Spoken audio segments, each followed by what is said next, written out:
Subscribe करा.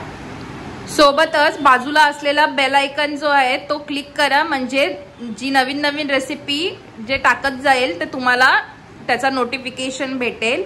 आणि अशीच तुम्ही रेसिपी बघत राहा आणि सपोर्ट करत राहा. Bye bye. झटपट अशी युनिक रेसिपी म्हणजेच मी आज तुम्हाला कुरमुऱ्याची भेळ बनवून दाखवते. यासाठी मी 1 पॅकेट कुरमुरा घेतलेला आहे. कढीपत्ता, मिरची, शेंगदाणे, मीठ, राई, हळद, काश्मीरी लाल तिखट आणि आमचूर पावडर. मिरची जी आहे मी 5 ते 6 जे बारीक चिरून घेतलेले आहेत. सर्वात पहिले मी असं कढईमध्ये आता जे कुरमुरे आहेत आपले ते चांगले टाकून घेते.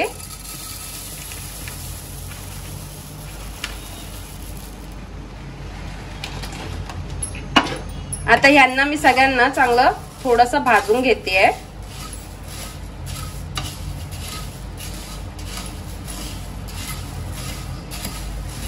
गॅस जो मी एकदम स्लोवर ठेवलेला आहे.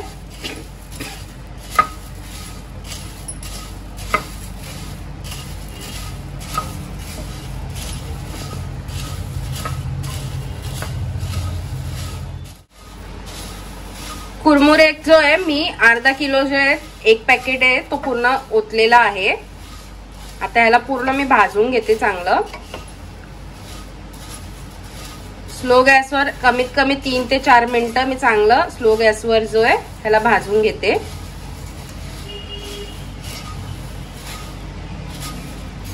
सतत हलवत राहायचं, ह्याला वर खाली करत राहायचं आणि एकदम हलक्या हाताने ह्याला हलवायचं.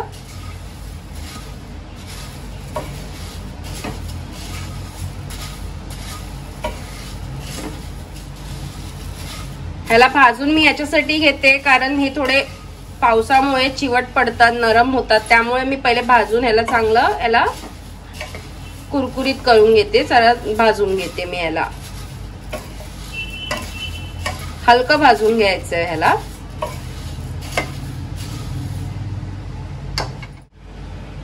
आता हे आपलं भाजून झालेलं आहे.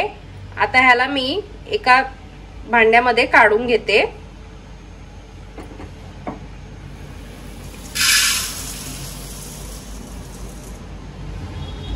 आता सेम कढईमध्ये मी जे तेल तापत ठेवलेलं, आता या तेलामध्ये मी राई घालून घेते. गॅस जो आहे मी मीडियम स्लोवर ठेवलेला आहे.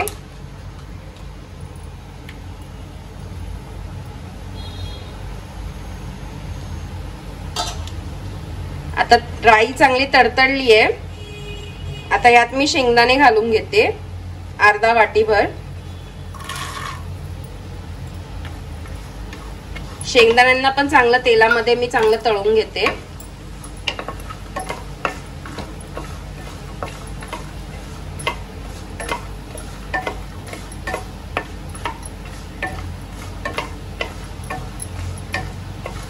गॅस एकदम मीडियम टू स्लोवर ठेवलेला आहे मी. 3-4 मिनिटं मी चांगलं तेलामध्ये परतून घेतलेलं आहे शेंगदाण्याला. आता ह्याच्यात मी मिरच्या घालून घेते. जे 6 ते 7 मिरच्या ज्या मी बारीक चिरून घेतलेल्या त्या घालून घेते. ह्याला पण चांगलं तेलामध्ये मी चांगलं परतून घेतेय.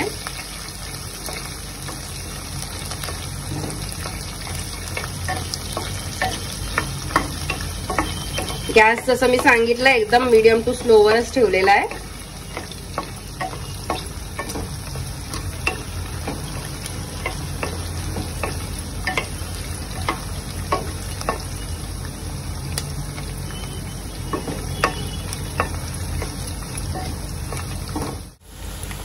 आणखी 2 ते 3 मिनिटं झालेले आहेत. आता ह्यात मी कढीपत्ता घालून घेते. सर्व कढीपत्ता पण मी ह्याला तेलामध्ये चांगलं तळून घेते.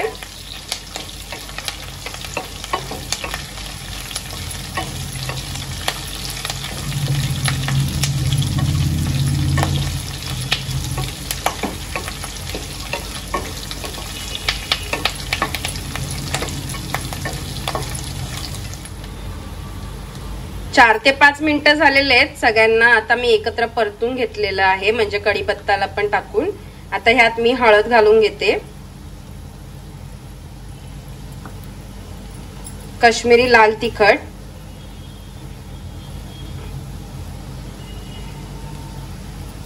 दोन चमचेभर, आणि आमचूर पावडर,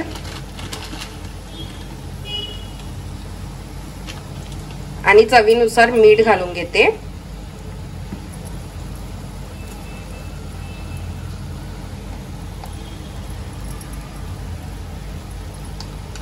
आता या सर्वांना मी एकत्र करून घेते मसाल्यांना.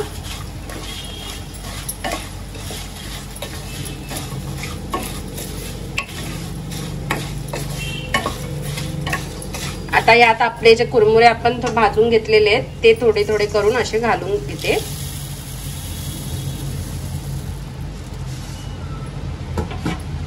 आणि याला मिक्स करून घेते.